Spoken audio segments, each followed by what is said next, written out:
You use the MOLD framework to decide whether your company should consider going outside of its home country and open up operations in foreign land. And then you use the CAGE framework to determine which country should your company open up its shop in. Should you go international? Hi, my name is Arjun Chaudhary and welcome to Mission Happiness. Ladies and gentlemen, there's a course that we had taken in our MBA program called Managing Globally, which taught us how to analyze and go through the process of determining whether it makes sense for our company to go global. MOLD framework. M stands for motivation, O for ownership advantage, L for location, and E for entry mode. Let me explain this MOLD framework using the example of Canada's largest discount retail chain, Dollarama. You see, in 2013, Dollarama had decided to go outside Canada and set foot in international territories in Latin America, specifically a country, Guatemala. So why exactly did it do that? What was its motivation, M? Well, in that time period, America's discount retail chain, Dollar Tree, had entered Canada and taken away market share from Dollarama.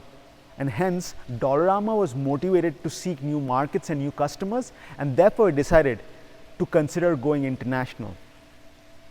O, ownership advantage. What is that special advantage that Dollarama has that should it decide to go international, it will be able to sustain operations there for the long term? Well, Dollarama's ownership advantage is its strong relationship with its suppliers from China, who've been supplying it low-cost goods for many, many years. L, location. Well, there's so many countries to choose from. Which country should Dollarama consider going into? E, entry mode. How should it enter these countries? Should it enter through greenfield operations? Should it enter through strategic alliance, a joint partnership, joint venture? How? Well, this is where the second framework, Pankaj Ghemawat's CAGE framework, comes into action. Essentially, the lower the CAGE costs and the lower the CAGE distance between your home country and the country that you're consider going, the greater the likelihood you will go to that country. So in the case of Dollarama, let's go through this framework. C, cultural costs. Now, because Dollarama was considering going to Guatemala, there's a difference in language and culture between both countries, and hence Dollarama has to incur those cultural costs. A, administrative costs. These are essentially costs due to the difference in currencies and exchange rates between Canada and the foreign country. G, geographical costs. Because the physical distance between Canada and the potential foreign country, Dollarama has to incur these transportation costs. And lastly, E, economic costs. Because Dollarama does not know what are the local market trends and consumer trends in Guatemala and Latin America, it has to incur economic costs.